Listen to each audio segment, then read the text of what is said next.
Kia ora, talofa, namaste, haere mai, and welcome to this week's episode of The Niche Cast. We're from theniche-case.com. Big up Aotearoa. Big up Aotearoa's Sports Wildcard warm-up kōrero here. I think in a week's time almost. A week tomorrow. One of the biggest moments of the Aotearoa sporting calendar goes down in Aotearoa. Blackcaps T20 International Series against India wildcard. How excited are you for that series? Well, I found out that series existed about 30 minutes before the semi-final of the World Cup T20 thingies against Pakistan last night. It was when I realized that, this is not one of those I was going to say, it's not one of those ones where it's like the last ODI World Cup where you finish that tournament and then you don't play ODIs for like a year afterwards. Like, you just forget about this format for a while. But it might still be true. It might still be like, forget about the T20s for a while, even though we're playing India.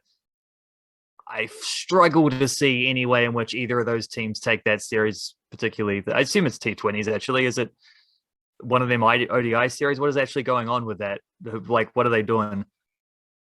I just know it's not tests. Definitely some T20s might flow into ODIs at some point. But I don't really care, to be honest. Or there's a one-day... Oh, yeah. It must be an ODI championship thing, surely. Yeah, T20s, no then ODIs. So yeah. Let's just pigeonhole the T20 series wildcard. It's compartmentalize these series. Bit of a fizz for the ODI series. Zero fizz. We're a flat soda with the T20 International Series. It reminds me of last year, fresh after the T20 World Cup. They're just playing a T20 International Series in India. No one gives a shit, but it's there. And this is like teasing my avant-gardeness, my avant-garde contrarian mechanisms. Because at the same time, there's Plunkett Shield. Halliburton Johnston Shield starts, but a women's domestic cricket, both of which are more exciting than T20 internationals after a T20 World Cup, after 2 consecutive years of T20 World Cups, and the second year of playing T20 International Series against India right after the T20 World Cup. I find domestic cricket a bit more interesting in that pocket. You might get to see a few domestic cricketers in that T20 team, though, because I get the feeling that, for one thing, probably going to be our first instance of Trent Boult not playing a series since he opted out of his contract, even though he's played every other one since up to this point. It seems like that's a very good one to miss. Probably seems like one he would have missed even if he still had a contract, because it's exactly the kind of series he never usually played anyway. And I don't think he'll be alone. I suspect Kane Williamson won't play. I remember the series against India after the last one, Mitchell Santner was the captain. So might have similar kind of vibes about that one, I would imagine. Against probably a fairly full strength India team, because I'd imagine they just send their same squad over rather than flying new people in, but you never know. Well, definitely won't be full strength. Like, they're also taking the piss, and they'll be taking the piss mentally. It might be full strength physically, but imagine that, like a little come down after a T20 World Cup final, maybe. Which they might win. Like, yeah, but you're playing India versus Pakistan in Australia, which is probably the biggest cricketing thing you can have, given that you can't play those games in India or Pakistan. Yeah, and 90,000 people at the MCG is about the biggest crowd you can get anywhere anyway. Legally, anyway, for short of people climbing on fences and stuff, which might still happen. And then less than a week later, you're off to New Zealand for T20 International Series. Like, it does seem like a bit of a... Yeah, probably at like Mount Maunganui or something with a couple thousand people there. Wellington, is it? Yeah. We are the Niche Case. Big up our latest Patreon supporter, Kelly Nathan. Thank you very much for your joining the Patreon whānau, patreon.com/our Niche Case. We did, doesn't matter now, but we talked a lot of Blackcaps and seam bowling in the previous Patreon podcast earlier this week. And we'll be back early next week with more Patreon podcasts, which, given what we just said about the Blackcaps wildcard, might be a fair amount of Plunkett Shield or whatever else our Patreon whānau members want us to talk about, because we encourage questions and ideas from the Patreon whānau members to spark up our discussion. Patreon.com/our niche cache. Tomorrow's a Friday, which means we'll be sending out the email dispatch via Substack, thenichecache.substack.com. Just whack in your email address. Then every Monday and Friday, you're getting all the links to Niche Cache yarns on our website, as well as podcasts and extra paragraphs, extra yarnage about Aotearoa sport. For example, I'm doing a lot of Kiwi Ferns in the email at the moment, just because I'm still learning about them in very busy times. So I'm just kind of preparing to do big previews for their semi-final and hopefully final. They do play Australia Friday morning. So fresh after that game, I'll be dropping a couple paragraphs for the email dispatch about the Kiwi Ferns and anything else about Aotearoa sport that we want to chuck in those email bangers. They're always quite insightful, I reckon. Were there any ideas what you're going to do, Wildcard, for your email tomorrow? Well, there'll be the men's National League Team of the Week, of course, and also I might just have a little mention of Chris Wood's penalty prowess, because I'm just having a peek at the thing. As we're recording this, they've got Newcastle's gone to a penalty shootout against who are they playing? Crystal Palace in the League Cup. In a little draw, so nothing much fun happening there. Also, it didn't seem to be broadcast anywhere, so couldn't watch it. But Chris Wood, first penalty of the shootout, he scored it. And of course, he scored it. Chris Wood has not missed a penalty in professional football, club or international, since I think it's 2016. He's like up to, I think it's about 25 in a row or something like that, including penalty shootouts. And that's pretty incredible. So I might have to update that stat, which is sort of an ongoing thing that I've gone on. Every time he scores a penalty, it'll remind people of how good he is. Are there any other honours for Chris Wood aside from King of the Offside, world's greatest penalty taker, most efficient goal scorer? What else? Is he from Hamilton? He's probably Hamilton's greatest footballer. Yeah, I'd say that's probably accurate. I seem to have split his time as a kid between Hamilton and Auckland, but I think he's more Hamilton than anything else. He's going to lose his golden flag thing because he's just not playing much anymore. It's just probably most like 5-minute or less cameos of the bench this season. I'd say he's going to be close to that one. It's already happened about, I looked it up. It was something like 9 out of his 13 Premier League appearances this season. He's come on in the 84th minute or later. So that's got to be a record at some point. Compared to like, he always was mostly a 90-minute player for Burnley the last couple of years. So it's a bit of a change for him. And big up our website, theniche-cache.com. Wildcard's got plenty of National League football content there. Flying Kiwis is there. I've done an Aotearoa Kiwis versus Kangaroos World Cup preview, as well as tomorrow's going to be a UFC preview. Saturday's probably going to be Plunkett Shield Day. So just stay tuned for those yarns on our website, theniche-cache.com. Wildcard, mindfulness, ... Yeah. Let me flip back from the other tab. 5 simple words via a Zen proverb, unaffiliated, or whatever the word is. Just an old proverb that nobody seems to know where it originated from. 5 simple words: let go or be dragged. That sounds very similar to something else I heard, where you're like, if you're in a river, you can either cling on to the rock and you're just bouncing around getting smashed against the rocks, or you just let go and just flow with the river. Of course, you might hit the rocks if you let go. Down a waterfall. Yeah, you never know, but no point clinging to the rock because you're just going to get smashed where you are. Yeah, that's a bit of a... that's a little bit more of like a no-win situation. Well, that's obviously my interpretation and regurgitation of a similar Zen proverb. So I butchered it, but let's roll on. Not as butchers as you would have got if you'd been holding onto the rock, though, of course. So, But yeah, that was me this morning as well, trying to find a good stream of that Newcastle game, and just eventually being like, you know what?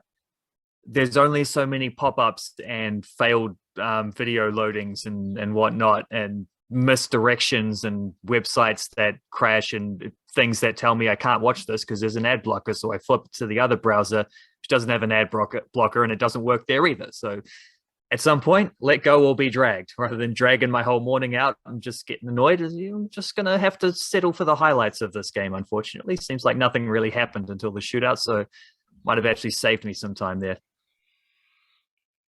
I let go of the Blackcaps prior to this semi-final against Pakistan.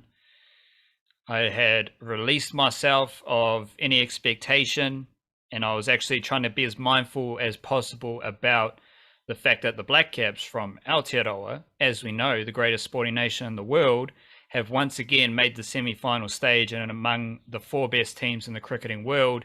Because if you want to do like cricket playing population, if you want to do general population, if you want to do money, whatever measurable thing you want to do, it's bonkers that New Zealand as a cricketing nation, let alone a lot of other sports, is among the world's elite in those sports. And the Blackcaps we're coming up on almost a decade wildcard, have been a consistent presence in semi-finals or finals of international tournaments. Wasn't always the case, and I feel like as long as that's maintained, I don't necessarily have expectations or any great disappointment at losing a semi-final or a final, because in those semi-finals and finals, you're coming up against the powers of international cricket. Now, when we think about the big 3, they are the most powerful nations. Pakistan loves cricket. They have a lot of cricketers, and they have a lot of money and resource around their cricket as well. So they're one of the biggest cricketing nations in the world, along with the big 3 and a couple other nations. And I'm just grateful that the Blackcaps are one of the best teams in the world. Obviously, the semi-final didn't go to plan as far as winning it and getting into a World Cup final, because that would have been pretty cool. Back-to-back World Cup finals after making the ODI final and the Test Championship final. But here we are, and you might express greater disappointment or sadness or disdain. I'm just trying to be as mindful as possible and let go of those expectations and disappointment with the Blackcaps, because when you take a bird's eye view, embrace the bigger picture, theme of the week, happy to be here with the Blackcaps as one of the best teams in the world. Yeah, definitely happy to be here. I didn't let go of expectations or whatever beforehand. I think I let go at the point where Lockie Ferguson got hooked for 6 and like the 3rd to last over or whatever it was. And it was at that point where, because even at that stage, like, I don't know, I thought the total that they set was pretty competitive. And if they'd been able to bowl to the level that Pakistan bowled, I think the Blackcaps would have won that game, because I don't think Pakistan could have like sort of ground out the runs that the Blackcaps did in the way that the Blackcaps did. Unfortunately, that didn't happen, and they got blitzed in the opening power play, and that swung things back. But even then, like, even on the commentary, they were talking about it like it was Pakistan just cruising to the finish line from about 10 overs in, and it was like, well, at no point have they got above or like below a run a ball or anything. Like, the Blackcaps are behind clearly in this game. Pakistan absolutely should win, but there was a long time there where it was like, I don't know, there's just a few too many dot balls for Pakistan for me to feel like they were an absolute shoo-in. Like, if the Blackcaps could have just taken it down to 8 runs to win off the last over or something like that, Pakistan probably still do that. But the Blackcaps are still in a chance going into the last over kind of thing. They couldn't quite do that, and it was when Ferguson, I think he got hit for 4 and then the ball before, and then he got hooked for 6 straight after by old mate, whatever his name was, dude who came in at 3 and scored 30 odd. Like, up until that point, there was still a bit of a chance. So and that's how the Black Caps win these kind of games, is by condensing them, and then just being, hanging in there, and then doing just enough kind of thing. I didn't expect them to win in any other way. Unfortunately, just their bowling wasn't quite as good as what Pakistan did. Too many loose balls, whereas like Shane Shah-Afridi was bowling and swinging Yorkers and stuff. And like, what are you going to do? Like, that's just a better team performance from Pakistan on the day. I don't think it was as big of a comfortable defeat as people seem to think it was, but I do think that, like, you can't disagree that Pakistan were the better team and therefore deserve to win. And I think that can just happen in a 2020 semi-final. Even if we like go through the teams and point out all the reasons why the Black Caps are better than Pakistan, which probably might not be true anyway. Like, Pakistan are really good. We know they're really good. They competed against us very strongly in Aotearoa conditions beforehand, in that little funky tri-series thing. But even if we sort of do the mental gymnastics and prove that New Zealand are the stronger team, Black Caps are better than Pakistan or something like that, that doesn't mean that they're going to beat them in a one-off semi-final. It might be that the Black Caps would have won that game 9 times out of 10. I don't think that's true. I think Pakistan probably win 6 or 7 times out of 10, realistically, on neutral conditions, those two teams. But you don't play 10 times. Like, it's not a series. You play once, and it could just be not your day. That's how that can go, which is why in other formats, that's less the case. The longer the format, the less the case that is, to be honest, because like over a 5-day test, the sort of cream rises to the top. Like, it's just hard to it's hard to sustain luck over 4 innings in 5 days. It's a lot easier to sustain luck over 40 overs. Like, that can just happen. So you kind of got to go, you have to go into a semi-final like that with that mentality. You can't be like, this is all or nothing. This is the decisive moment in this team's history or anything like that. Like, I'm going to be devastated if they lose, because the other team might just have a couple breaks go their way and then you lose because of that, because that's how 2020 works. It can be very fine margins, especially when teams are quite evenly matched. So you can't overreact to the results, sort of thing. You just have to go out there and hope your team does as well as they could. And I don't think the Black Caps quite did, particularly in the bowling side of things, which is disappointing, but it's also how it goes. They had pressure put on them by a very good opening stand from Pakistan. So disappointed they didn't win, but also, like, I just don't think you could expect anything more than what they did. You can hope for better, but you can't expect anything else in a T20. I mean, Australia didn't even make the knockouts of their own, like, hosted tournaments. So that alone, as defending champions, no less, that alone is an indication that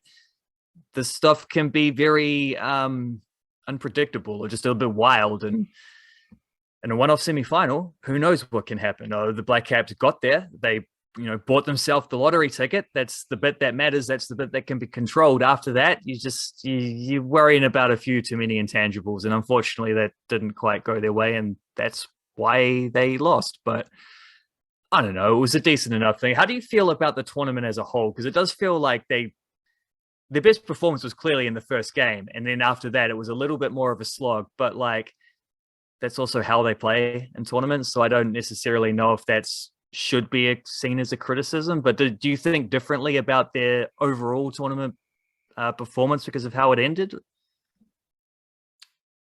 No, they made the semi-final. Like, that Yeah, is all I care about. But I think what a lot of people don't understand is that the Black Caps play cricket a certain way.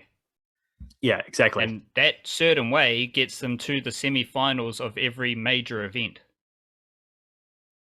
So, yeah, of course, like, I think what the Black Caps and their certain way of playing cricket pushes up against is sixes and T20 leagues and all this, like, all these ideas about T20 cricket. Whereas the Black Caps win T20 games and win a lot of cricket games generally based on Kiwi intangibles and maximizing skill sets, tweaking skill sets, constant development and improvement. But they made the semi-finals here the same way they made the semi-finals last year. They had some lucky results. They had some unlucky results. World Test Championship, some things fell their way. They're in the final. They win the final. ODI World Cup 2019. Some things fell their way. Then something didn't fall their way. But I don't know, I come back to that Fenelon thing. Like, some people watching that World Cup just don't know what Fenelon does. We all know what Fenelon does, and that's what he did. Some people have this fantasy idea about Kane Williamson. Kane Williamson just does what he does. Like, that's not very descriptive, but Kane Williamson goes about his T20 cricket a certain way. Again, similar to the Blackcaps, where he's not Babar Azam attacking as an opening batter. He's probably not even Virat Kohli with the aggression and the dominance, trying to exert dominance on your opponent. Ben Stokes is a completely different cricketer as well. Like, Kane Williamson's one of the best batters in the world based on craft, soft hands. Yeah, he can up the ante because he's the greatest Kiwi batter ever, and you have to be able to do that in any format. But it's very different to how a lot of other nations and their batters play cricket.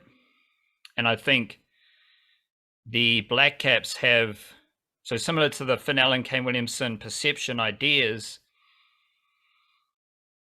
the Blackcaps have shown us, like, we're learning about this now because we've talked our way through multiple Blackcaps tournaments and learning about how they go about tournament cricket. We're referencing at least 3 major tournaments in which the Blackcaps have gone, like, game by game. They'll just get a little bit better. They'll do what they need to do there. They'll win. They'll win this game against a weaker opponent. They'll lose that game against a stronger opponent. They'll get enough wins to qualify for finals. They'll get in the finals, and who knows what's going to happen. Like, we know this.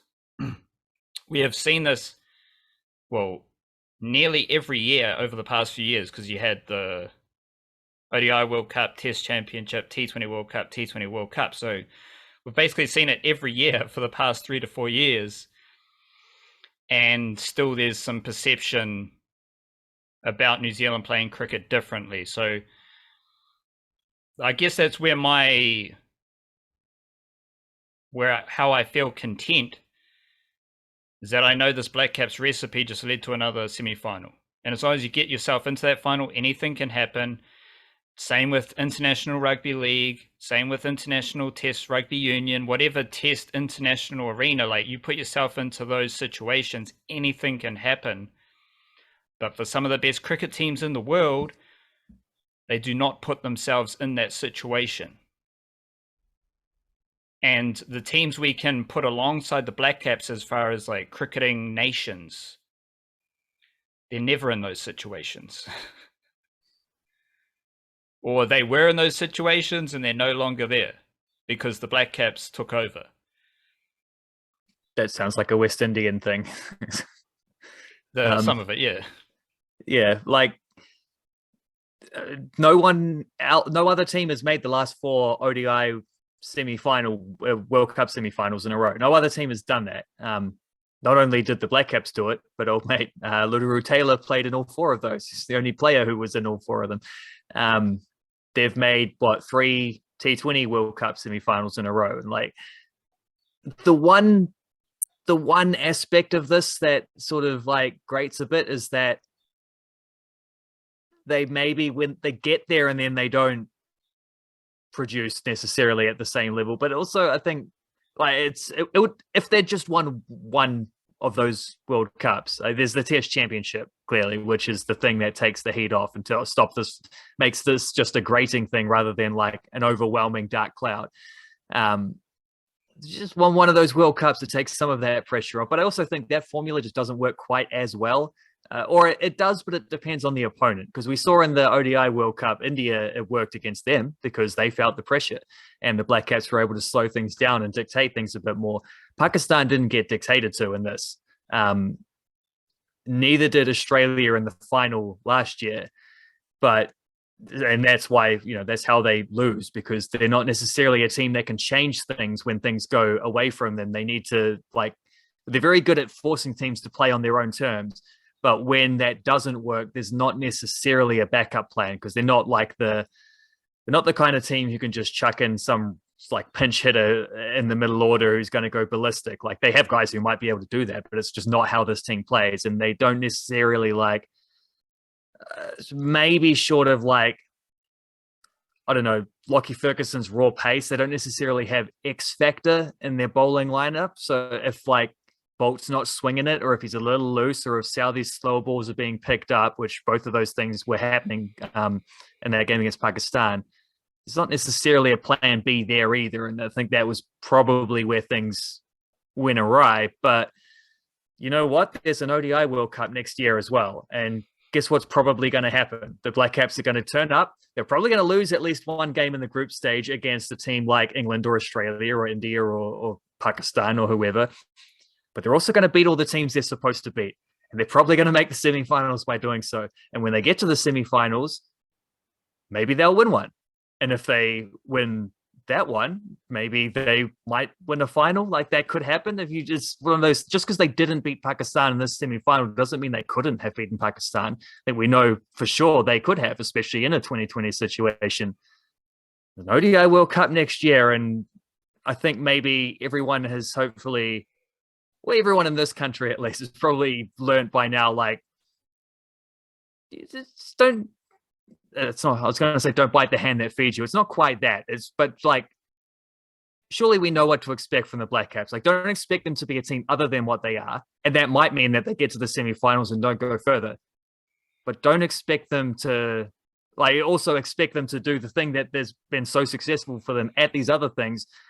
Is going to give them a very good chance to make those semifinals as well as they have for every other of the last like 5 limited overs World Cups or whatever it is. Like when you're putting yourself into every semi-final, the other teams in the semi-final are Pakistan, India, England, Australia. Yeah. Good teams. Sometimes South Africa. And you look at Pakistan, yeah, I can say Devon Conway's got one of the highest T20 batting averages, yeah, blah, blah, blah. Rizwan and Babar Azam are both there. Shaheen Shah Afridi is bowling 140k in-swinging Yorkers as if he's like an ancient Pakistani seamer. And then you got He was unreal in that game. Harris He was Ralph so good. is ballistic. Like Harris Ralph is just awesome. And when you're putting yourself in those positions, you're coming up against high-powered teams. The Blackcaps, I don't think, are a high-powered team. They're always there, which is bloody impressive as we're discussing. But when you're coming up like Australia, what's the difference between Australia and New Zealand? Australia has a whole army of dudes bowling 140Ks. New Zealand has, like, there might be 2 or 3 in all of New Zealand cricket. That's the difference between the nations, right? Like, India is the definition of high-powered cricket because they're India. That's what they do. When you've got so many cricketers, you're going to have the cream that rises to the top is going to be a bit ridiculous. England, there is not a lot of correlation between their test team and their T20 team. That's how high-powered they are with T20 cricket, where they have a very concentrated white ball setup. And those are the teams you're meeting in the semi-finals, where I think the Blackcaps wildcard they don't have the success of Israel Adesanya. But I see a similar perception and a similar idea because Israel Adesanya is so good at fighting people, it's boring. And the Blackcaps might be just so good at how they play cricket, it's boring to some extent because you get this, oh, they need to hit more sixes. Oh, they need to do more of this. They need to do more of this. They're going too slow. Folks look at Israel Adesanya the same way. And specifically in the sense that his excellence is overlooked because he doesn't get a knockout. He doesn't deliver on the excitement that fans want, but he gets wins. And he just quietly, well, not quite necessarily quietly, but he goes about his mahi very deliberately and there is just a consistency of excellence within city kickboxing, which takes us to UFC 281 wildcard, where Israel Adesanya is fighting Alex Pereira. And if we're talking about high-powered opponents, Alex Pereira is that. For those who don't know, he finished, I think he might have had 2 wins actually, over Adesanya in kickboxing. He's had 3 UFC fights. He's won them all. And he has been fast-tracked for this position, Madison Square Garden, to fight Israel Adesanya. And Pereira's got this crazy combination of accuracy and power, which, as you can imagine, when you're fighting someone, is quite useful, which Adesanya's got a similar... He's a fantastic fighter, full stop, but he might not necessarily have the power of Pereira. But like the Blackcaps, all the tricky stuff, all the little strengths and foundations of their game can be overlooked.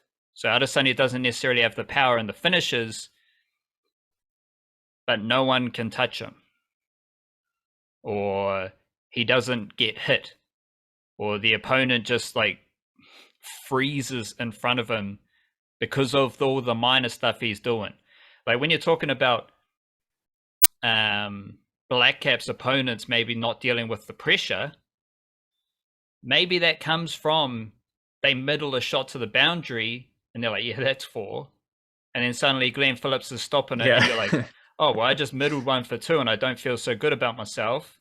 And that if that happens a few times, if you're getting rejected for a single, or maybe just a tight over, or some other batting example, if you're falling victim to some of the Blackcaps intangibles, you might start to feel the pressure because you're a high-powered opponent.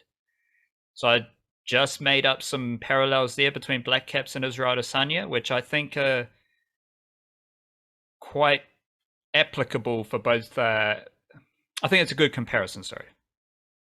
I agree. It's a good comparison. I think that works very nicely. It's slightly different ways, because Adesanya is still quite exciting and flashy. It's just the fights themselves, like the actual thing. Whereas, I don't know, the Blackcaps are quite flashy. Like Glenn Phillips is a flashy dude. I mean, yeah, Glenn Phillips, Finn Allen, dude. Yeah, I guess so. I guess that, yeah. Well, it works even better than I first thought. But then you've got like a Kane Williamson style. Well, they don't get much more. This is a convoluted sentence. You don't get much more no fuss than Eugene Behrman. But he doesn't give a shit about who you are. He gives a shit about coaching his fighters to be the best they can be. And he's very calm and composed, like Kane Williamson. So I feel like the foundations for both City Kickboxing, Blackcaps, Adesanya, Blackcaps, like Adesanya's foundations are rooted in Eugene Behrman's style, City Kickboxing, mana, in the same way that the Blackcap style was rooted in calm, composed, learning, sharing knowledge, and those Kiwi intangibles. Yeah, and I mean, I don't know. I guess we ought to probably transition into the UFC stuff from here. If the questions that are sparking up in my mind are mostly about that and stuff. I want to ask you about that. Like, well, just hit us with a question.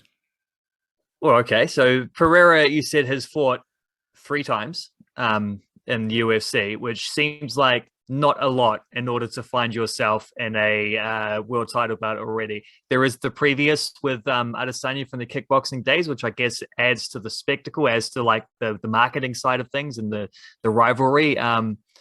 But it also seems like that's probably a result of Adesanya just like taking down all challenges for the last several years, defense after defense after defense in this division. Like, would that be a fair thing to say? Yeah, it's kind of it's a matter of convenience, because Adesanya, if he's barely being challenged to any great extent, like Robert Whittaker's probably laid out the best challenge against Adesanya, and he got finished in one fight, and I think Adesanya comprehensively defeated him, even though it was the greatest challenge against Adesanya, other than his loss to Jan Blachowicz. I think Whittaker was defeated in that fight earlier this year, I think. Yeah, it was like February. Yeah, I think that was right at the start of the year. So apart from Robert Whittaker, a lot of these other dudes haven't been able to do anything to Adesanya.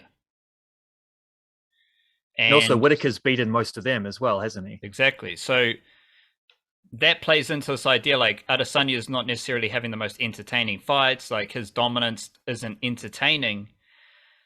So when that's happening and you've got a dude who's got 2 wins against Adesanya in a different sport, like he has hit Adesanya very hard numerous times, those two like narrative ideas are meeting each other at the perfect time to headline a UFC card late in the year, which is always a big deal. You're trying to finish the year off right. So I think Adesanya is like against Jaron Cannonier just, he was caught in the web of Adesanya, where it just looks like they're not doing anything because they can't get close to Adesanya. So the perfect fight to have after that is someone who, in theory, can pose a severe challenge to Adesanya because he's already defeated him. But the different sport idea is quite important here as well, because Adesanya has had far more experience dealing with grapplers, dealing with takedowns, to the point where he might weaponize that against a kickboxer.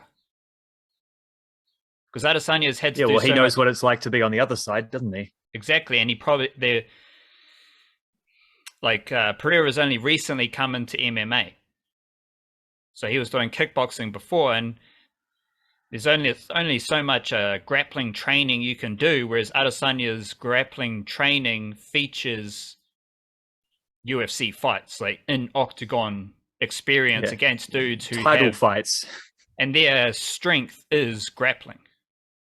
He's not fighting a kickboxer who might challenge him with grappling. He is fighting dudes, because that's how the UFC books fights, to challenge you. He is fighting dudes who, you know, they're like 8 out of 10 grapplers, but 6 out of 10 strikers. And it's also fair to say that Adesanya knows the, because like Madison Square Garden is going to be packed out. That's a big time arena. Like, it's a big time arena in terms of its history, and it's a big time arena just in terms of this, any current event that gets booked there that's not a New York Knicks game is a big deal. Adesanya knows, he's used to that spectacle. Like, he can handle the big occasion fights because he's done it before. He literally is the spectacle. He is the spectacle. I would imagine, in as much as kickboxing is still a widely respected sport with many highly skilled practitioners, I would imagine it's not whatever he got up to there, Pereira, is not going to be comparable to what he's about to face in terms of the hype, the media, the crowd, just the night itself, the event, like all of that stuff. I'd imagine that is also something that is definitely in Adesanya's favor. Also working in Adesanya's favor is that the whole city kickboxing army is there for this fight, because you've also got Dan Hooker, Brad Riddell, and Carlos Ulberg fighting on the same card. I think the Carlos Ulberg one won't be... They don't usually show the early prelims on ESPN in New Zealand, so I don't know if that one will be on tele. But I think the Brad Riddell fight will be. I don't know if the Dan Hooker one will be.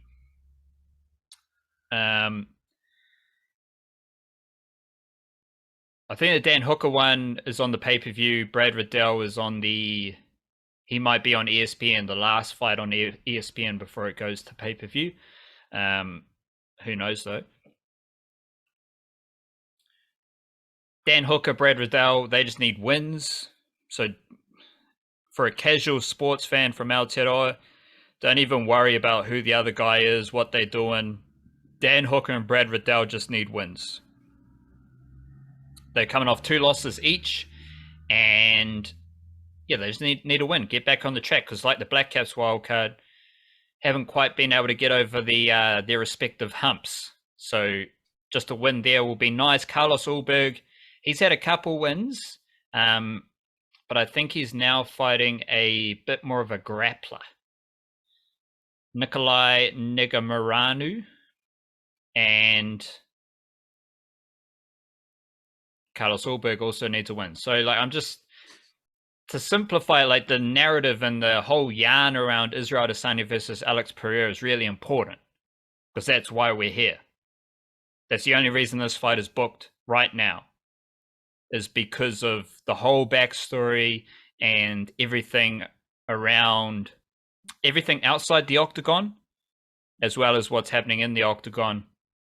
Carlos Ulberg's still early in his UFC career, so he's just trying to rack up wins. And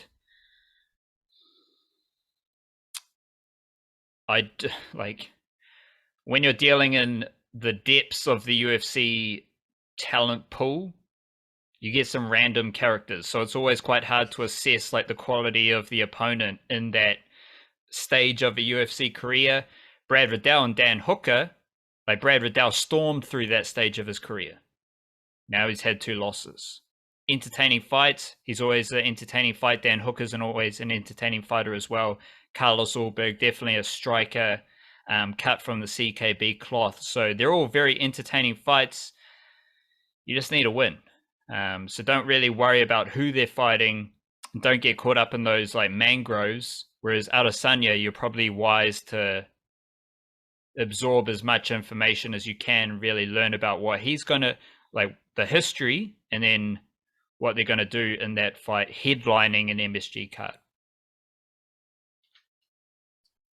So they all need wins. Are you sort of expecting them to all get wins, or is it sort of one of those ones, like you say, where a couple of those opponents, it's just you're going into a blind, you sort of don't know what to expect until the fight starts? Well, like hardy UFC fans are going to know who Claudio Puelles is, or Renato Moicano. But even like, so I've heard of Renato Moicano before. He's fighting Brad Riddell. Probably going to be a fun scrap. Same with Dan Hooker, because that's what Dan Hooker does. And in the same way that you don't know what's going to happen when you're getting into a semi-final of a cricket tournament, a World Cup, if you're the type of fighter who delivers fun scraps, your chances of losing also increase. So tie it back to Adesanya. Adesanya doesn't necessarily have fun scraps, but his chances of losing reduce as the entertainment decreases. Whereas Brad Riddell, Dan Hooker, as much as they'll try to be smart and classy about their game plan, and they can do that, they also just love to get hit and smash blokes in the face. You know, that isn't conducive with a comprehensive victory. So who knows what's going to happen there? Like, that's just one of those Blackcaps semi-final things where you just don't know what's going to happen. And yeah, that's whereas Carlos Ulberg, he's a bit more standard range, do all the tricks and hope for the best. He's not necessarily going to stand and bang like a Brad Riddell or Dan Hooker might do. They all do it with a certain CKB wizardry, for sure. But sometimes the toughness of Brad Riddell and Dan Hooker can put them in tricky situations. One last question on that is Madison Square Garden in New York City being a very prestigious venue. Do you think we'll see Eugene Bareman walking out in jandals again, as he did in the boxing title fight in Melbourne the other week, or are we thinking maybe there might be laces on his shoes this time? There won't be laces. Oh, there might be, because they get. I think UFC gets like free shoes from. The Rock has some shoe company, so he like supplies them with free shoes, but the fighters obviously get no money or any like financial. UFC fighters are just royally fucked financially by the UFC. But to your point, I think they get given shoes. So I think Eugene Bareman will be wearing like whatever branded shoes they are. Otherwise, he won't be wearing jandals, but he'll definitely be wearing like UFC slides. So Yeah, well, that's a fair compromise. yeah, like I'm not sure about the jandals, but I'm also not sure about the laces. That's just for summary. That was the coolest thing when he just walks out for the who was he there with? He was there with Aotearoa, and also I think the dude who fought David Nika was also had come through City Kickboxing, so he was there for a couple of fighters on that card. And just rocks up in jandals for a title fight. It's outstanding work. Aotearoa Kiwis are playing Australia in the Rugby League World Cup semi-final. Obviously, I'm taking the Blackcaps idea straight into this semi-final as well, because anytime you're coming up against Australia in Rugby League, you can't be like, yeah, we're going to win this one. But that's just my personal sporting trauma. I don't know about anyone else, but it's certainly how I feel.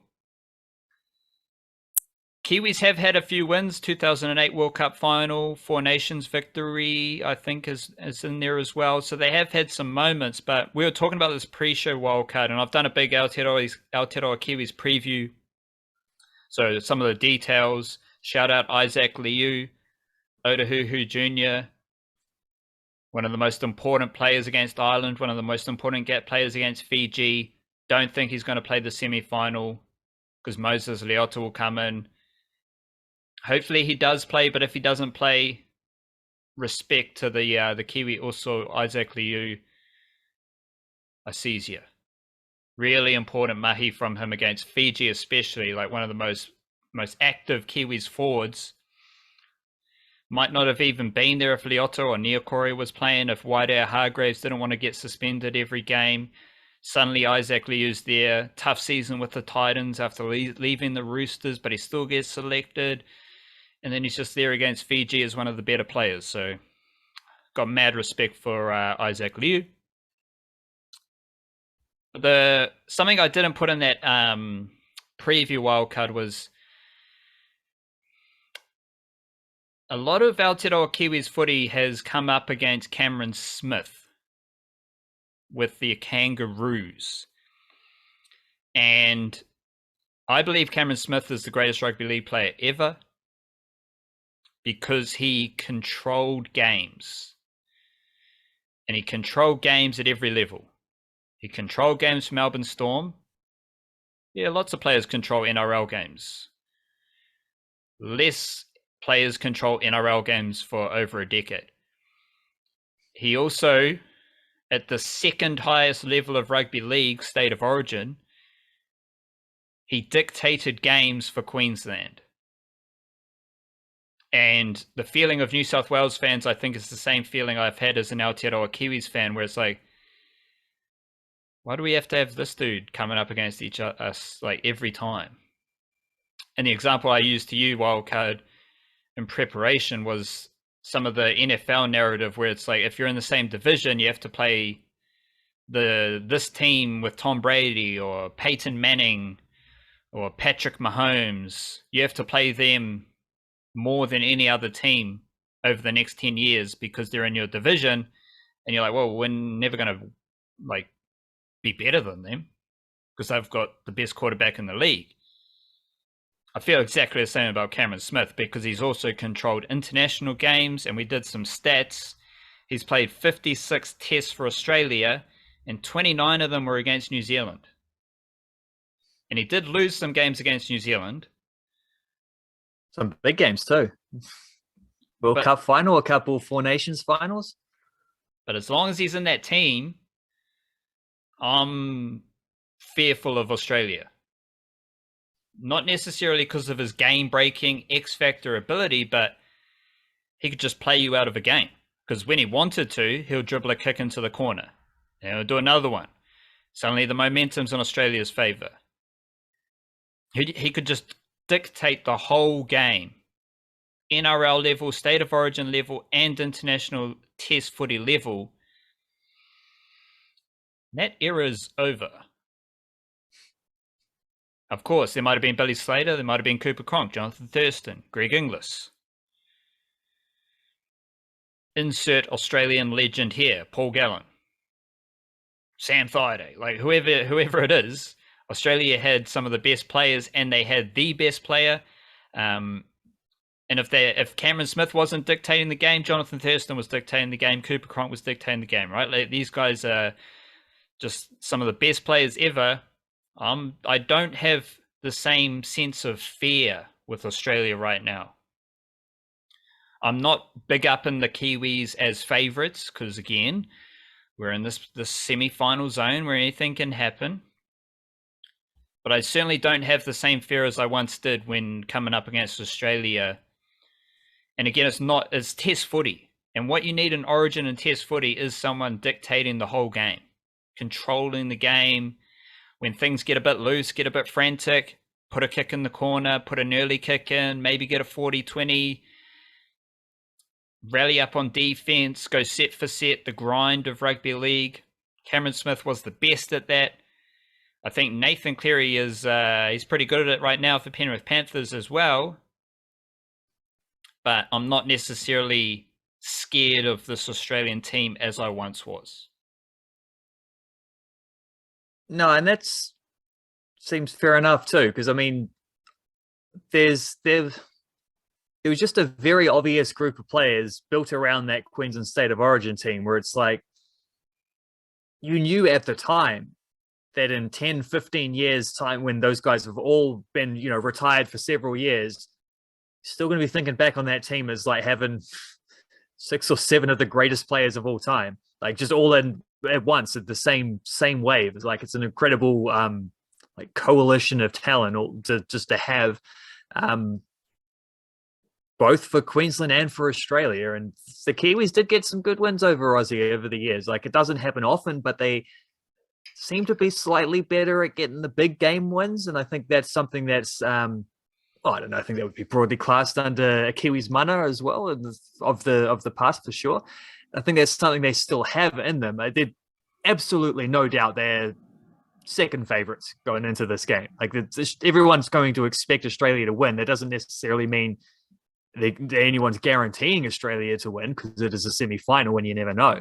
And the Kiwis are technically ranked higher than them on the world rankings, which just goes to show once again how world rankings are kind of dumb. Like, they're kind of meaningless. They don't actually make a lot of they don't have any kind of reflection on a 1v1 kind of game situation. So it's a strange one that everyone wants which sport has the least important world ranking? Oh, football. Football for sure, because there's 200 countries. New Zealand can be ranked 120 or something. If we play a team ranked 70th, we might beat them, because that team is ranked 70th because they're in like a small country in Europe who plays against Italy and Switzerland and Germany. Well, actually, I was just picking countries in that central region, but anywhere, like, if you're in UEFA, you're playing against all those UEFA teams. If you sneak a draw against one of them, you might get some big points. All whites football ferns don't get anything reflected on their thing for beating Fiji and Tahiti and New Caledonia and Solomon Islands. Like, the football rankings are terrible, but also the football rankings, because they're FIFA's rankings, they're what determines seedings for World Cup. So we've seen the football ferns, a few times, I think, particularly the last 2 World Cups, when there's been just a little bit more room for this, like, because they're ranked in the sort of high 20s and low 20s mean the same thing depending on what angle you look at. Like, they're higher up on the rankings, but their number is lower. Are you just but because 25th? They're ranked around that 20 to 25th range is generally where they've been ranked for quite a while. And they're 20s. Not that good compared to other teams. It's also low 20s, because 21 is a low number, and you see what I mean? But that's not the point. It's not the point to dwell on. The FIFA rankings are stupid, and the football ferns have probably benefited from that a few times, because they're ranked higher than they should be. The All Whites have not benefited from it because they're ranked lower than they should be, and both times you can see the error of the ranking system in each situation. I'm sure there's a point I was going to make about the Kiwis as well. I can't remember. I guess just that Well, you know what I was thinking when you're saying that is what you're talking about Cameron Smith controlling a game. I think control is quite a good word because it actually that plays into the same thing about what we're talking about with the Blackcaps and Israel Adesanya. I think it's a level of control that they exert over the games that they play. And when the Blackcaps, that's sort of what I was saying as well at the start, when the Blackcaps can't control games, they look a little bit timid and like they're being bullied, or the other team is dictating things, and that is what's happening. If they're not controlling it, then the other team's controlling it. Because if it's close, the Blackcaps, that's what they want. If it's close, that means the Blackcaps are controlling it because they're making it a close game, which is what they're trying to do. And Adesanya controlling fights makes the other dude look like he doesn't know what he's doing because he can't get through that layer of control. And that's very much a Cameron Smith thing. And it's maybe not something that's there quite so much with this current Aussie team for two reasons. One, because you've lost that generation, so there is a level of fear factor that's not there anymore. The other thing is I just don't think they've played very much. They had State of Origin when the Kiwis played Tonga mid-year, so Aussie didn't have games then, and you don't have the same thing that they had in the past where one State of Origin team dominates the lineup. Because you had that whole spine was all just from Queensland, you just plug and play, like chuck in the best New South Wales players around them and you've got an incredible team. But it's a team that already knows how they want to play, already got combinations, already like the spine is sorted. It's a bit more mix and match now. They haven't really been tested. The Kiwis also haven't looked completely flash throughout this World Cup, but I kind of think that's part of them being seen as favorites in all these other games. And now here they get a game where they get to be the underdogs. I think they'll thrive on that. I'm not saying I'm expecting them to win or anything like that. I'm just saying I think it'll be a much closer contest than maybe the reflective results leading to this point suggest. Because I think the Kiwis like that. I think the Kiwis want to go into a game against Australia feeling like they've been ridden off because they got a lot of big props who want to run very hard from the opening whistle and make a statement, and just giving them something to fire up upon, like the chip on the shoulder of nobody believes in us kind of thing. Even if it's not strictly true, you just play it up anyway, like stoke the flames, who cares? I think that plays into the Kiwis' hands as well. And I do think there is the potential of Australia having some disjointedness coming up against the best team they will have faced. It must be like, obviously, big up Aotearoa, pretty, like, I embody the full experience of a Aotearoa sports fan. I prefer being the Fiji against the Kiwis type of situation, the Kiwis against Australia. It's quite stressful when you're the Kiwis coming up against the Fijian team, even the Kiwis against like the weaker nations. Being the big Donny, primed to be upset, it's not a good feeling. I prefer to be the plucky, yeah, we're coming at you type of team, but that's just true blue Kiwi sport. What you're saying about control was interesting, because what does Kiwis control look like? This is I think it's a complex, like nuanced, how about this, a bit of nuanced rugby league discussion. Don't get much of that. So Brandon Smith, I think he's the most important player. I think the Brandon Smith-Joey Manu combination out of dummy half is the most important weapon for the Kiwis. But so we've kind of established over the past few weeks, when Brandon Smith scoots out of dummy half, there's a high chance Joey Manu is going to scoot out of dummy half. That's a lot of dummy half scooting. And you're only getting out of dummy half to run. Well, not only because Brandon Smith can do it against any defense, Joey Manu can do it against any defense, but they are looking for a quick play the ball. If they're taking all the quick play the balls, when you decide to shift it to a half who's trying to attack an edge, that's not off a quick play the ball. Because the dummy half running takes all the quick play the balls away, right? Like, I think a lot of teams, especially like NRL, maybe less so test footy, but you're trying to hit the edges after a quick play the ball. And you also want your dummy half running as much as you can, but not every NRL team has an explosive running dummy half.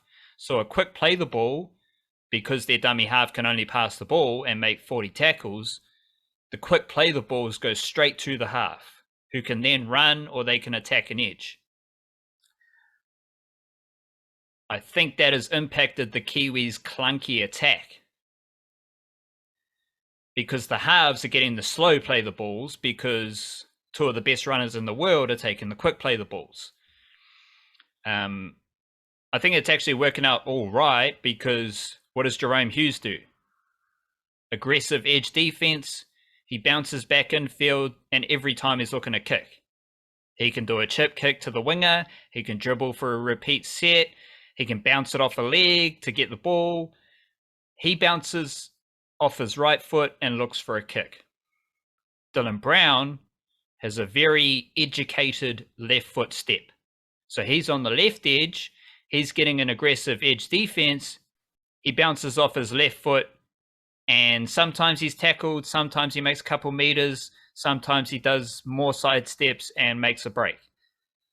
But on both sides of the field, Hughes and Brown have a different tool to deal with that aggressive edge defense.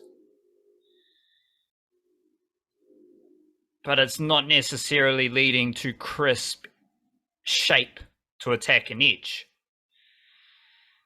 That is just part of me exploring this idea of Kiwis control, because I don't know if that control is coming from Jerome Hughes and Dylan Brown necessarily. Brandon Smith isn't Cameron Smith, right? Like he has had a kick out of dummy half in each of the last two games, but his skill set is different. He's a different dummy half player. I think they can all do enough to get some control, but that Kiwis control, I think it looks like very dynamic running through the middle, around hooker, around dummy half, Fisher, Harris, Tarpanay, getting a bit like, you can control the game through making meters and generating ruck speed. But against Fiji, I think it was Andrew Voss, the commentator, he's just like, another bomb from the Kiwis. They're not really offering anything here. And again, this idea of perception and what the Blackcaps are trying to do, what we know they do, versus these ideas about T20 cricket. The Kiwis are just putting a bomb up to smash you. And every time Fiji got the ball down their end of the field, they were literally driven back. Like, folks might not ever hear a surrender call in the NRL. Against Fiji, I heard a lot of surrender calls, which means that you can sit on the ruck for another 2 seconds because the ball runner surrendered in a tackle, whatever that means. The ref just makes it up, right? Like, it's a weird, for something so crucial to a game of rugby league, it's a weird little thing. But the Kiwis were either driving the Fijian back 5 meters and dominating that tackle, or they'd get a surrender call and they can literally lie on the player for another 2 to 3 seconds. So it's just put the bomb up, smash the opponent, pin them down their end of the field. But Fiji, like Lebanon, they had a long kicking game. Suddenly Brandon Wakeham, Bulldogs half, he's kicking 50, 60, 70 meters downfield. It's like, bro, you never did this for the Bulldogs and you're doing it against the Aotearoa Kiwis. But like Lebanon, Fiji could get down the other end of the field with a long kick. Australia's obviously going to have long kicks. They've got better players, but I think what I'm talking myself into is an idea of Kiwis control being power through the middle, dominating defense. And as opposed to Cameron Smith waving his wand and literally dictating where the game is played on the field. Does that sound plausible? More than plausible, because especially because when you said, like, what does Kiwis control sound like, I thought, well, hard yards up the middle from your forward pack, Smith and Manu running out of dummy half, and aggressive defense, like the three things. And also Jerome Hughes' kicking game. Because I thought I got exactly, like when you started saying that about like Vossi and the commentary box perception and stuff like that, that really like I don't know, triggered a memory from me from watching that game of just getting annoyed at that. It's like this, the idea that they're not offering much. It's like, well, they're not. It's a knockout World Cup game. They're not trying. They're not going out there feeling like we have to win by 40 points or else it's a waste of time. They're being like, let's just make sure we win, you know. And every time I thought Jerome Hughes' kicking game was low key fantastic because they were often getting a lot of meters through their sets. So he was kicking from relatively optimal position. He's not like kicking from his own 40-meter line too often. He's often kicking from 40-meter line, the opposite 40-meter line or closer. And he's lifting these bombs up that are landing between like 5 meters and the goal line. Like where the first tackle is being made, is like maybe you don't get a winger who's up there and challenging for that enough. Like maybe it's a little bit of a conservative mode, but also if you look at the team and think, where is the strength? And if you're deciding aggressive defense is one of our strengths, it's like the same thing happens with that perception when it comes to running the ball in the last. It's like, yeah, you didn't get a kicker. Okay, maybe that lowers your chances of scoring a try on that position. But what does it also do? It means no risk of a 7 tackle set. If you're running the ball, it means you're probably close enough to the goal line that you thought you had a feasible chance of getting close, which probably means tackle 1 is starting inside 10 meters. Same thing when Hughes puts up a pinpoint bomb that's like drops 2 meters off the goal line, as he did several times in that game. It means you're not going to get old mate on the wing running the ball back and any kind of speed as well, and any kind of room. That's also a starting point.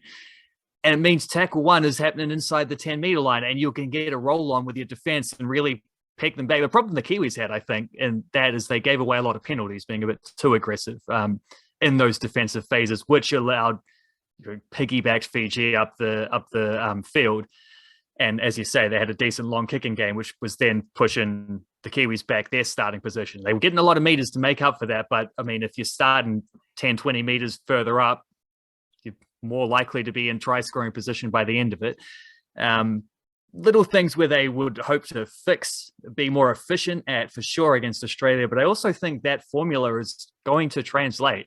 And Hughes's kicks were excellent. Like, they wasn't necessarily setting up tries like you'd hoped, but that's also part of the way Fiji played as well, as an underdog who were protecting a lead for a lot of that game as well and not wanting to be dumb and make mistakes. It's a little bit of a frustrating thing, and it does come down to that perception versus reality of just missing the point of what are they actually trying to achieve here.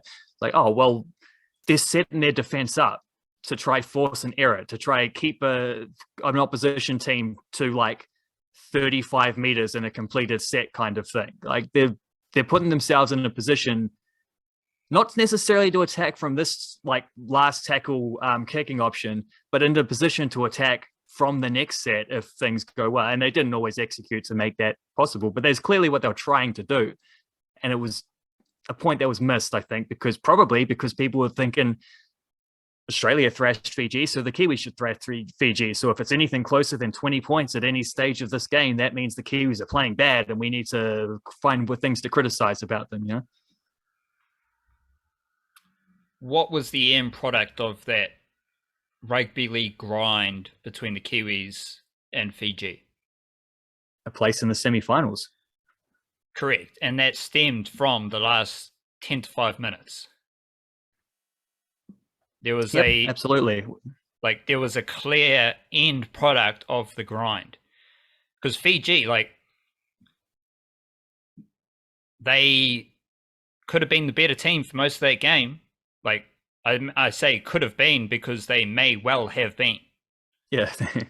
But the Kiwis certainly first half. They had their system, had their plan that they were willing to execute for 80 minutes. That leads to winning the game in the last 5 minutes, making key plays in the last 10 minutes.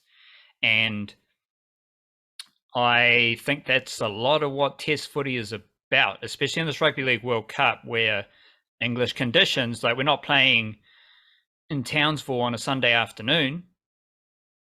It's England. The whole challenge is a little bit different. It's a little bit nigglier. It's a little bit colder. It's more wet. The in goals are like 2 meters. And I think Vossi was saying that the space between halfway and the 40-meter line is like 8 meters at some of these grounds as well. Like the whole bloody dimensions of a rugby field have changed. So it's not easy. It's not crisp. It's not extravagant footy. It's a grind. It's test footy. It's niggly. It's tricky. And if you can just have that, let's say if the Aotearoa Kiwis can just have that baseline of this is what we're going to try to do, because then individual flair, X factor, they all come on top of it, getting an offload, reacting to the offload, all that stuff is extra. But in test footy, if you're just saying we back ourselves to smash the opponent again and again and again, you're at least putting yourself in a solid position for a competitive end to that game.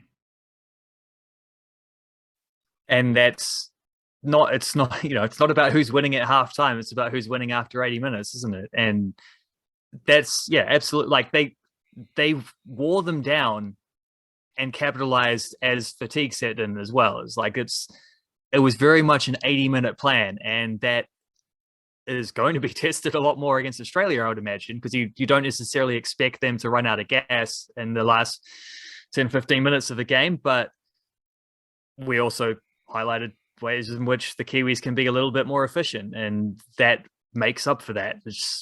And the flip side is they are now in the Fiji position against the Kiwis rather than the other way around too, which again, like we've talked about, ways that suits. So I don't know. I'm excited for that game. Is all there is to say, which is Sunday morning, isn't it? So that'll be Saturday morning leading into the Saturday morning. Okay. Well, not otherwise it would have been leading into all the UFC stuff as well. But that's a busy weekend. Well, Saturday leads into Sunday, Kiwi Ferns on Friday. That leads into Saturday and so on and so on. Football Ferns, Phoenix, National League, all sorts. Speaking of FIFA rankings wildcard, what's the Football Ferns South Korea ranking situation to help us prepare for Football Ferns versus South Korea in Christchurch this weekend? Well, the one thing I have found with the rankings is that they do at least give you a reflection of like maybe tiers rather than specific numbers.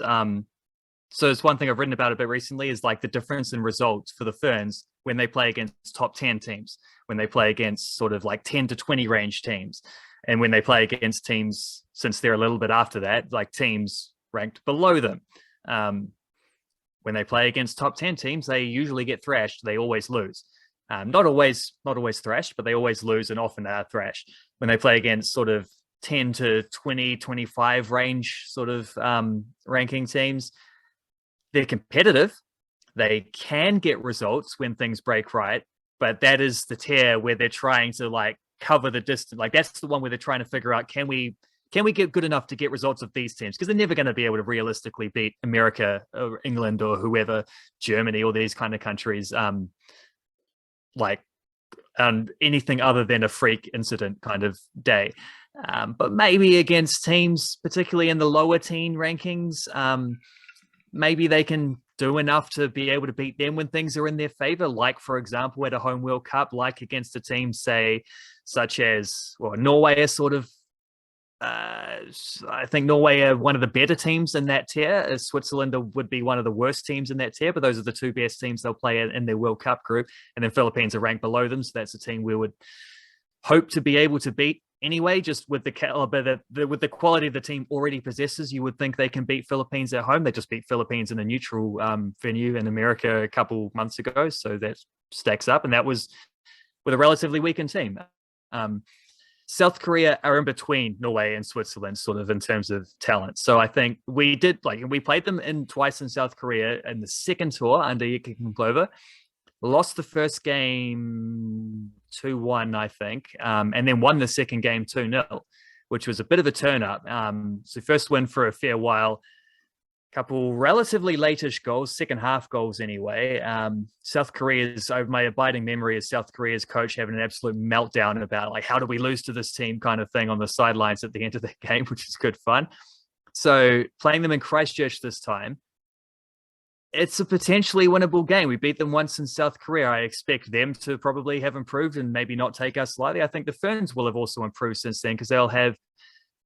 The trick is that they're missing a lot of key players. They're probably missing half their starting lineup. You think of Rhea Percival's still injured. Aotearoa is the Trent Bolt of football, so doesn't play friendly games. Hopefully, we'll still play the World Cup, but we'll see how that goes. That's an ongoing situation. I don't know if Rebecca Stott's first 11 at this stage, but she's out injured currently. CJ Bott and Ali Riley are both staying behind, not playing. Hannah Wilkinson has a preseason injury from the A-League, which she's not playing. So there's a few players there who would not only be important players just normally in general, but also probably quite important attacking players when you think of the fullbacks pushing forward and getting crosses in, and then Wilkinson being there to turn them in. So there are worries about that, I think, about the Ferns being under strength. But they're also at home, so that helps. And it is also a good opportunity for maybe you can't necessarily expect all your best players to be available for a World Cup game. Someone's going to get injured at some point, or maybe the game's just not going well and you need to be able to turn to your bench. Some Wellington Phoenix lessons there, like having a good enough bench to be able to turn things around mid-game. That's sort of a lot of what we're talking about, especially in the attacking areas against South Korea. It's like, here's an opportunity for players like, I don't know, Jackie Hand and Grace Jale and Indy Riley and a few players in that kind of caliber who probably Paige Satchel as well would fall into this category, who like might be first 11 players. At least one or two of them will be, but also might be the players coming on the bench 70 minutes into a World Cup game against a team of a similar caliber to South Korea and needing to score a goal or do something to change things. That's kind of the thing we're looking at in this series. It's going to be 2 games, so expect the first game maybe a bit more full strength, second game maybe chance to dip into the depth just a little bit, valuable experience 6 months out from a World Cup. Sneaky one would be, I kind of wonder if maybe Kate Taylor might get a first football Ferns start in that second game. She's a Christchurch girl too, which would also add to that. But that's kind of the focus of this tour is, can they get some results, but also can they build out that second unit, so to speak, to like to use an NBA term there, of attackers who, considering the team's attacking deficiencies in general, the second unit starts doing well, they won't be the second unit for very long. They might well be the first unit. And there are places up for grabs in the attacking areas of the Ferns starting 11. So quite, a few funky things to watch for there. I am going to be paying very close attention to how they attack, perception versus reality again, like not the outcomes of their attack, but I want to look at the intentions of like, where do they think they're going to score goals from? What are they trying to do? How successful is it? Do they have the players to do that? That's the kind of thing I want to write about after this tour, but I want to use these 2 games to get an idea of looking at some of that stuff. So there is a fair bit to pay attention to, I think, from these 2 games. I couldn't help but thinking when I was watching the Phoenix win last week,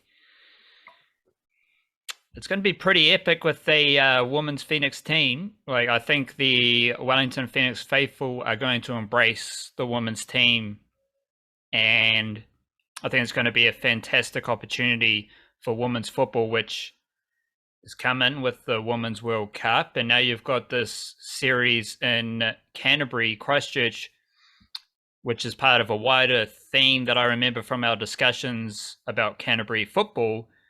And Canterbury football has been a bit of a hub for women's football domestically in recent years. So you've got obviously Wellington Phoenix women's players, they're coming from all over Aotearoa and Australia, but there is a very Wellington-centric element of the Phoenix, in that I think the Phoenix encapsulates everything great about Wellington, right?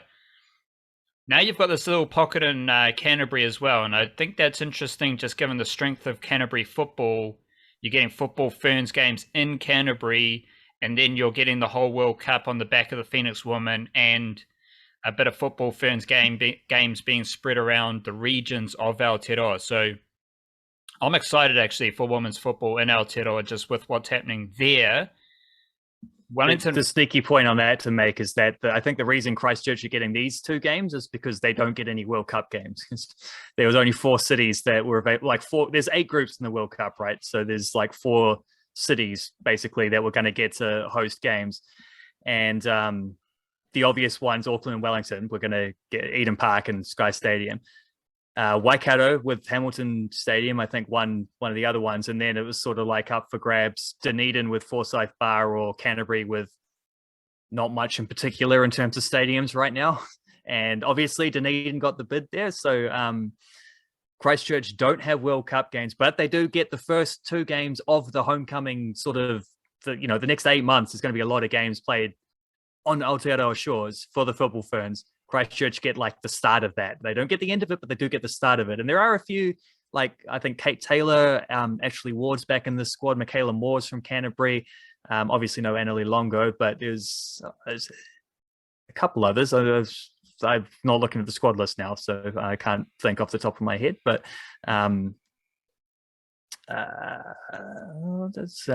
she's not from there. I was going to say Annalie, but I think she's actually from like Timaru or something like that, and played a lot of her development football in Auckland, but still. Shout out to Christchurch football. Phoenix are playing Western United in the A-League in Wellington as well. No, 3 p.m. Sunday classic. Thankfully, Western United suck. They are dead last. 5 games, 1 draw, 4 losses. Is old mate Rudan still leading that shitty team? No, he's Western Sydney Wanderers, I think, now. So they're second. That dynamic has changed. He's maybe he's doing well for himself. He couldn't help Western United, but he's helping Western Sydney, Westside, Rudan. Easy win here, wildcard, just ease into the World Cup break.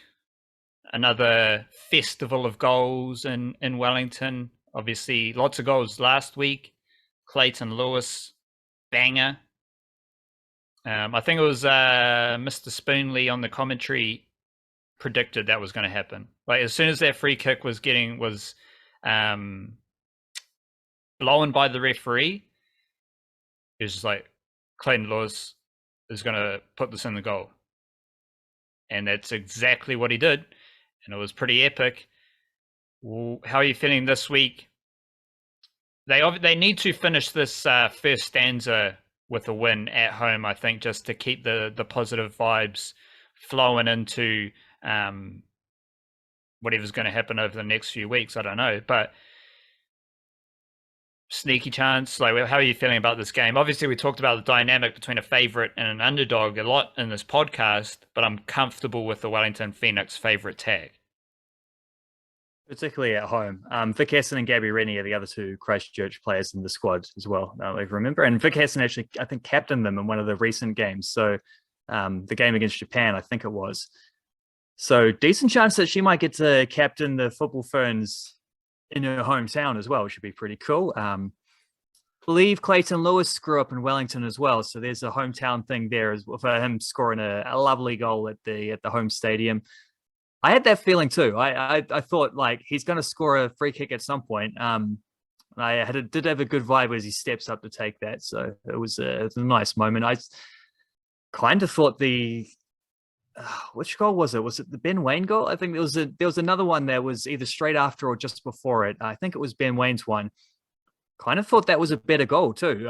There was just a really nice sort of in and out move on the left side, and I think it ended with Sam Sutton getting in behind and squaring it across. Like it wasn't a single kick wonder goal shot from outside the area. It was a beautiful team move, just carving the side to pieces with a couple of like good movement and some going in, going back out, overlapping kind of thing.